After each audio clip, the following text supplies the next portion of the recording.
दो मुल्कों की सीमाएं लांघना कितना ज़्यादा मुश्किल होता है, और उससे भी ज़्यादा यह मुश्किल तब होता है कि जब वे सीमाएं भारत और पाकिस्तान की हों। मगर इस सीमा को भी लांघने के लिए पाकिस्तान के सिंध प्रांत की सीमा हैदर ने एक ऐसा अनोखा तरीका ढूंढ निकाला जो कि शायद बहुत ही कम लोग जानते हैं। नमस्कार दोस्तों, मैं हूं नीरज स्टोरी टेलर। कहानी का सिलसिला बदस्तूर जारी है और आज की कहानी में आप सभी लोगों का स्वागत है। सीमा ने अपने प्यार सचिन से मिलने के लिए, जो कि इंडिया में रहता था, उसने एक ऐसा तरीका निकाला जो कि बहुत कम ही लोग जानते हैं। मगर वो तरीका इतना ज़्यादा कारगर सिद्ध हुआ कि सीमा सीधे इंडिया में पहुंच गई। इसके लिए उन्हें बहुत सारे पापड़ बेलने पड़े। हम पूरी कहानी में उसकी पूरी चर्चा करेंगे। तो जो कहानी की शुरुआत होती है वह पाकिस्तानी सीमा और उसके जो शौहर थे गुलाम हैदर, उसको हमेशा मारते पीटते रहते थे। उसके साथ अच्छा व्यवहार नहीं होता था। आप सभी लोग जानते ही हैं, सबको पता है कि पाकिस्तान में महिलाओं की स्थिति कितनी ज़्यादा दयनीय है। इस हालात से बचने के लिए सीमा ने एक अनोखा प्लान तैयार किया, या फिर प्लान कहें या फिर संयोग कहें। सीमा के पति तो विदेश में चले गए थे सन 2019 में उसको छोड़ करके कमाने के लिए, और उसकी जो शादी हुई थी सन 2014 या 15 के लगभग में हुई थी, और उससे सीमा को 4 बच्चे भी हो गए 2019 तक। 2019 में जब सीमा हैदर के पति गुलाम हैदर चले जाते हैं सऊदी अरब कमाने के लिए, तो वहीं पे जा कर के वे शादी बना लेते हैं और उससे भी उनको 2 बच्चे हैं। ऐसे में सीमा हैदर यहाँ पर काफ़ी ज़्यादा दुखी रहती थी, काफ़ी ज़्यादा परेशान रहती थी, किसी तरह से गुजारा करती थी। रोज़ शाम को वह पबजी खेलते रहती थी, जो कि पबजी उसका एकदम शौक बन गया था। पबजी उसके खून शरीर में ऐसे बहता था जैसे खून बहता है। पबजी के बिना वह रह ही नहीं पाती थी। एक दिन सीमा हैदर की मुलाकात पबजी खेलते हुए इंडिया के एक नौजवान 22 साल की उम्र थी, उस नौजवान की सचिन मीना से होती है। सचिन मीना ने उसको पबजी में हरा दिया, और पबजी में हारने के टाइम सीमा ने केवल पबजी ही नहीं हारा, वरन सीमा हैदर दिल भी हार गई। दोस्तों, जब सीमा हैदर के साथ ऐसा हो जाता है तो सीमा हैदर और सचिन मिल करके रोज़ का रोज़ एकदम बातें चीतें आपस में करने लगे, और दोनों के बातचीत कब प्यार में बदल गए ये दोनों को खुद भी नहीं पता चला, और दोनों ने साथ में जिंदा रहने और मरने की भी कसमें खा डाली। ऐसे में सीमा हैदर काफ़ी ज़्यादा परेशान हो गई, मानसिक रूप से ज़्यादा परेशान रहने लगी। तो उसने अपने प्यार सचिन से मिलने के लिए अनोखा तरीका इख्तियार कर लिया, और इसके लिए उसने काफ़ी ज़्यादा जीनियस थी। सीमा हैदर जहीन थी, काफ़ी ज़्यादा बुद्धिमान थी। उसने एक ऐसा तरीका निकाला कि आप और हम सभी लोग भी जानने के लिए बेचैन हो जाएंगे।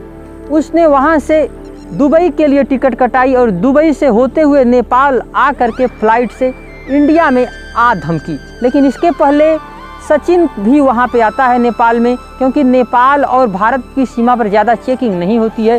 जो सचिन बड़ी ही आसानी से नेपाल में चला जाता है। वहाँ पर वे दोनों मिलते हैं, काठमांडू में मिलते हैं, और काफ़ी ज़्यादा बातें करते हैं। होटल में काफ़ी बढ़िया इन लोगों ने रातें बिताई, और उसकी 7-7 घंटे 8-8 घंटे की रिकॉर्डिंग इन लोगों ने अपने पास रखी कि मान लीजिए यदि बाई चांस हम कभी मिल नहीं पाते हैं तो हम इसी रिकॉर्डिंग से अपना काम चला लेंगे, हम इसी से अपनी ज़िंदगी जी लेंगे। क्योंकि सीमा हैदर के 4 बच्चे थे। सीमा हैदर तो इतनी ज़्यादा इश्क में अंधी हो चुकी थी कि सीमा हैदर ने कहा कि सचिन मुझे ले चलो, मैं अभी भी तुम्हारे साथ किसी तरह चली जाऊंगी। ऐसे में सचिन ने कहा, यदि तुम चली आओगी मेरे साथ आज अकेले, तो तुम्हारे बच्चों का क्या होगा, जो कि तुम्हारे 4 बच्चे हैं। तो सीमा हैदर ने कहा कि बच्चों की चिंता मत करो, बच्चों को तो हमारी बहनें पाल लेंगी। लेकिन सचिन ने कहा, नहीं, बहनें कब तक पालेंगी, कब तक बिन माँ के बच्चे रहेंगे। बाप तो उसका पहले ही नाकारा निकम्मा हो चुका है। आखिर में सचिन सीमा को वापस भेजने में कामयाब हो जाता है। सीमा पहुंच जाती है जब अपने पाकिस्तान पुनः से, तो वह बच्चों को लाने के फिराक में हो जाती है, और इसके लिए उसको 12 लाख रुपयों की ज़रूरत पड़ने लगी, क्योंकि फ़्लाइट का टिकट काफ़ी ज़्यादा महंगा होता है। ऐसे में उसने अपना प्लाट बेच दिया, जो कि गुलाम हैदर का ही शायद था, और वह सीमा के नाम पे था। सीमा ने उसको किराएदार से झूठ बोलकर कि मैं अपने गांव जा रही हूं, जो कि शहर में जो रहती थी, उसने एक और किराए का मकान लिया, और उस मकान को अच्छा ग्राहक दे करके बेच दिया। फिर भी सीमा हैदर के पहले ही 3 लाख रुपए खर्च हो चुके थे। ऐसी स्थिति में उसके पास केवल 7 लाख ही रुपए बचे थे। पाकिस्तानी रुपए। सो सीमा हैदर ने फ़ोन किया सचिन को कि सचिन मेरे पास इतने ज़्यादा पैसों की कमी है। सचिन ने अपने माँ बाप से कहा तो उसके माँ बाप सभी के सभी हंसने लगे कि पागल हो गया है तू सचिन, एक तो तू पाकिस्तान से औरत ला रहा है और उसके भी 4 बच्चे हैं, कैसा है तुम्हारा प्यार। सबों ने अपना माथा ठोक लिया और तुम्हें 3 लाख रुपए कहाँ से कौन देगा, क्योंकि तुम तो एक किराने की दुकान में काम करते हो, एक मजदूर हो। मगर सौभाग्य से किस्मत से कहें कि डॉलर का रेट कुछ बढ़ा या घटा, जिसकी वजह से वहाँ पर किराए में, फ्लाइट के किराए में काफ़ी कमी हो गई और सीमा हैदर को कुछ दिनों के बाद एक कोने में फ्लाइट के कम रेट वाली सीट मिल गई, जिसमें बैठ कर के वे और उसके 4 बच्चे वापस नेपाल में आ जाते हैं। यहाँ पर आकर के सीमा हैदर एयरपोर्ट से ही 500 रुपये का एक सिम लेती है और बातचीत करने लगती है सचिन से। सचिन से उसकी बात होती है तो सचिन कहता है कि अब तुम आ जाओ सीमा, यहाँ अपने भारत में आ जाओ, नोएडा में आ जाओ। सीमा हैदर वहाँ से निकल पड़ती है, मगर उसके दिल में एक धुक-धुकी सी समाई हुई थी। उसको बहुत ज़्यादा डर लग रहा था कि वहाँ भारत और पाकिस्तान की सीमा पर जो ऑफिसर होगा, मैं उससे कैसे बात करूँगी, मैं उसको क्या बताऊँगी। जब सीमा हैदर आती है वहाँ पर वह बताती है कि मेरा पति सचिन मीना रबुपुरा नोएडा के इलाके में रहता है।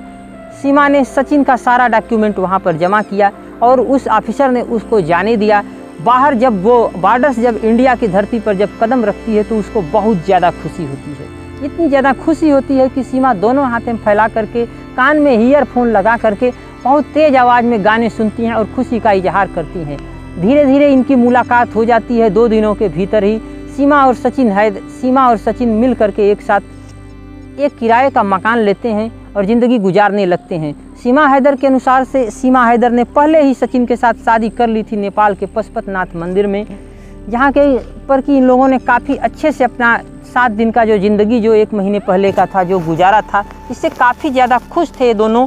अब यहाँ पे आ गए थे, लेकिन इनको डर भी बहुत ज़्यादा लगने लगा था, क्योंकि सभी जगह पूछताछ हो रही थी। रोज़ रोज़ की पूछताछ से बचने के लिए एक वकील के पास जाते हैं सचिन और सीमा हैदर और बात करते हैं कि ये जो महिला है यह पाकिस्तान की है। इतना सुनना था कि वकील का दिमाग घूम गया। वकील ने इसको बहाने से कहीं भेजा सचिन को और पत्रकार को फ़ोन कर दिया। वकील को जो भी करना चाहिए था, नैतिक या अनैतिक, कुछ नहीं समझ में आया। उसे तो केवल अपना देश दिखा।